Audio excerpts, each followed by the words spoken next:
¿Automatizar o inspirar? Vean la profundidad de esto. Estamos viviendo una etapa única en el ser humano. Estamos viviendo la cuarta revolución industrial. Venimos de implementaciones de energía eléctrica por un lado, segunda revolución industrial, electricidad, tercera revolución industrial, y estamos en el momento, yo diría, y muchos pensadores también lo ponen así, del mayor esquema de abundancia que hemos vivido como humanidad, ¿sí? Algunos de nosotros crecimos en un concepto de la escasez. Se va a acabar el agua, se va a acabar la comida, se va a acabar la energía, se va a acabar la gasolina, pero estamos en ese punto donde al final hay una gran cantidad de retos que nos están permitiendo también al ser humano repensar los modelos que tenemos tanto como individuos, como comunidades, como modelo de trabajo, tanto como profesionistas, como estudiantes. Venimos de un concepto, imagínense lo que pasaba, déjenme poner un ejemplo, en Estados Unidos en el año 1900. Había un puesto que se llamaba conductor de carretas, y este conductor de carretas eran aproximadamente 2.5 millones de personas. Se inventa el automóvil, que inicialmente se inventa a través de energía eléctrica y después se cambia a modelo de carburación, y desaparecen 2.5 millones de puestos. Pero por otro lado, se generan más de 10 millones de conductores de tractocamión, se generan más de 15, 20 millones de conductores de equipos un poco más pequeños. Y esto ha sido la historia de la humanidad en los conceptos de pérdida de empleo. Estamos viviendo un concepto donde realmente en este punto hay un temor, hay una brecha de capacidades. ¿Cuántos de los que están aquí no han llegado a pensar que por el uso de la convergencia de tecnologías, inteligencia artificial generativa, Internet de las cosas, machine learning, tenemos la posibilidad de perder un empleo o de no necesariamente sentirnos útiles en lo que estamos haciendo? Y es un temor muy válido. Hay dos grandes corrientes de pensamiento. Los tecnoadeptos, que son los que dicen el saldo neto en cualquier transformación en cuanto a balance de número de empleados que han existido, se ha incrementado. Pero hay otro concepto que son los tecnoadversos, que dicen se perderán muchos empleos en el camino. Y probablemente esto empieza a tomar mucha resonancia cuando hacemos un análisis un poquito más profundo. Por ejemplo, voy a dar datos de México. Cuando revisamos los números de educación o el promedio de educación en el que tenemos en general 120 millones de mexicanos, está rondando los 7 años. En pocas palabras, apenas terminamos la primaria. Mientras que tenemos otros competidores por talento y por recursos en otro tipo de países, en donde los niveles educativos son de 10, 11, 12 y hasta 13 años. Entonces ahí tenemos una convergencia y esto genera un temor. Al final, vamos a empezar a hablar también de un concepto donde tenemos que trabajar aspectos que estén vinculados a la curiosidad. Este florecimiento de temas que nos permiten realmente tener la capacidad de poder trabajar, de poder elegir lo que queremos hacer, de poder democratizar cosas que en el pasado no eran viables. Existe, retomando nuevamente la conversación, la posibilidad de desalinizar el agua, y eso nos va a quitar un temor. Existe la posibilidad de tomar energía del sol. Existe la posibilidad de democratizar lo que son los estudios, y tenemos que hacerlo, y tenemos que despertar esa curiosidad. Creo que es importante en un punto tener esa capacidad de pensar en las competencias básicas que tendríamos que estar explotando en todos los sentidos. Cuando estaba pensando un poco en la preparación de esta conversación, me vino a la mente 4 grandes segmentos. O sea, podríamos tener un segmento empresarial donde típicamente hablamos con ejecutivos o profesionales de una empresa y que tienen problemas muy particulares. Por otro lado, hay que pensar en los estudiantes donde ya estamos en un punto donde algunas universidades están teniendo que reinventar completamente sus modelos de estudio porque no saben exactamente qué va a pasar cuando el conocimiento se está desplegando en un 100% cada 2 años, máximo 3, ¿sí? Y esto nos lleva a pensar claramente que si hubiéramos podido criogenizar un ser humano en el año 1000 y lo hubiéramos despertado en el año 1450, no hubiera cambiado nada. Lo único que vería a esta persona al despertar en su villa, en algún lugar en Alemania o en Francia, en donde estuviera, lo único que pasaría es que ya no estarían sus amigos ni sus familiares.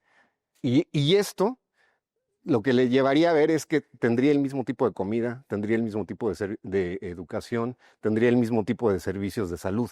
En este momento no. En este momento no tenemos ni claridad de lo que va a pasar en los próximos 10, 15 años.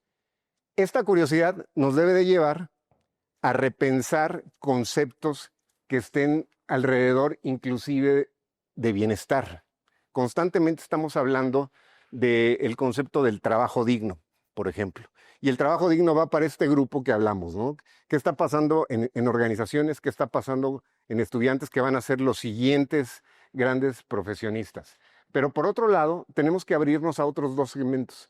Un segmento, por ejemplo, de una persona que se encuentra en casa conviviendo con sus nietos quizás, o una persona que no se siente lo suficientemente fuerte en la adopción de la nueva tecnología y comiendo con la familia el domingo en la tarde, diciendo, escuchando a la nieta de 14, 15 años diciendo que terminó con su novio y que no sabía cómo actuar ante esto y le preguntó a ChatGPT si que me hiciera 2 o 3 posibles notas donde dijéramos, hazme una nota de despecho, hazme una nota donde me empodere y hazme una nota intermedia, ¿no? Pero por otro lado, suena interesante, pero la pregunta es, oye, ¿esto lo platicaste con tu madre? ¿O lo platicaste con tu padre o con algún hermano? ¿Cómo tomar esas posibilidades para aprovechar esa tecnología en un camino adicional? Y yo creo que esta integración de estos 3 grandes segmentos de población es lo que nos representa un reto en este momento, pero también grandes posibilidades. Imagínense un bebé que nace el día de hoy en cualquier capital latinoamericana, con la tecnología actual, podrá vivir 100 años, sin lugar a dudas. Si le metemos un poquito más de crecimiento a la tecnología médica, seguramente esta persona vivirá 110 años. Pero también conectémoslo, esas posibilidades van a tener también una repercusión en los retos que esto implicará a nivel de servicios de salud, a nivel de planes de pensiones, cuando como colaboradores en una organización llegará un punto, y yo creo que esta conversación no va a ser sencilla para ningún país, algunos ya lo han tenido, por ejemplo en Francia, el alargar las edades de retiro, pero por otro lado, al hablar de trabajo digno, estamos hablando también de esa conversación donde de 48 ya vamos a pasar rápidamente a 40 horas, pero por otro lado hay países en el mundo que ya no están hablando de 40 horas, están pasando de 37 a 34 horas, quizás 33 como horario laboral, pero por otro lado, si nos vamos a pensar, no hace mucho, quizás 100 años atrás, a principios del siglo pasado, pues las jornadas laborales estaban en 60 horas, no quedaba tiempo para nada, no quedaba tiempo para hacer nada que estuviese relacionado con un trabajo digno o con posibilidades siquiera de tener un concepto de bienestar. Y entendiendo ese bienestar en aspectos como salud psicológica, salud emocional, salud física, salud financiera. Imagínense la cantidad, y yo creo que es más de lo que nos podemos imaginar en nuestra mente, la cantidad de gente que no tiene la posibilidad de pagar su siguiente alimento. O sea, amanece sin tener en la bolsa una cantidad suficiente para comprar algo para desayunar. Pero por otro lado, nos ponemos a pensar, y estos son datos de la Organización Mundial de la Salud, de que muere más gente en el mundo por el consumo excesivo de azúcar que por falta de alimento. El alimento existe, lo que no existen son los medios de distribución. Y esto ya implica un concepto más específico de colaboración entre diferentes partes. Pero a ver, para mí el nombre del juego es la reinvención. ¿Qué tenemos que hacer? Esto no es un tema de generaciones. Constantemente yo platico con colegas y me quiero salir de la conversación de las generaciones. Yo creo que esto sí tiene algunos conceptos, evidentemente, pero creo que es una forma de reinventarnos todos como humanidad y de tener esa capacidad de avanzar de tener esa capacidad de co-crear, de tener esa capacidad de reducir brechas. Pongo un dato por ahí de estudios que he tenido la posibilidad de leer de qué está sucediendo. Hay una palabra por ahí muy interesante que se llama, es una combinación de dos, que es estagilidad, que es la combinación de la estabilidad que todos queremos, que queremos a nivel familiar, de la estabilidad que queremos a nivel organizacional, a nivel de país, etcétera, pero también esa ansiedad de los gobiernos, también esa ansiedad de los ejecutivos en las organizaciones de crecer a 2 dígitos y de estar cambiando constantemente todas las reglas del juego para lograr esos números en el estado de resultados. Entonces, esta combinación entre lo que quiere una organización y el grupo ejecutivo y la estabilidad que requerimos como seres humanos para realmente reinventarnos y vivir un propósito y tener un trabajo digno, es una combinación no sencilla. Es un maridaje que nos va a llevar cierto tiempo en administrar, pero creo que estamos en el mejor momento de la historia para poder lograrlo. Por otro lado, hay pensadores pienso un poco en Silicon Valley, grupos de, de intelectuales alrededor de la tecnología, de la inteligencia artificial y de todos estos conceptos, que lo que dicen es, al final, al final este es el punto donde menos gente muere en el mundo, estamos en el punto donde menos guerras hay, estamos en el punto donde más posibilidades hay de crecimiento. Pero hay que tomar ese reto y hay que regresar nuevamente a ese concepto de curiosidad. ¿Qué tengo que hacer yo? Y quizás el mensaje que yo quisiera dejar claro es, no volteemos a ver a nuestra organización, no volteemos a ver a nuestra escuela, no volteemos a ver a los familiares con los cuales convivimos constantemente, es ¿qué tengo que hacer yo para reinventarme? La quinta revolución industrial no está muy lejos.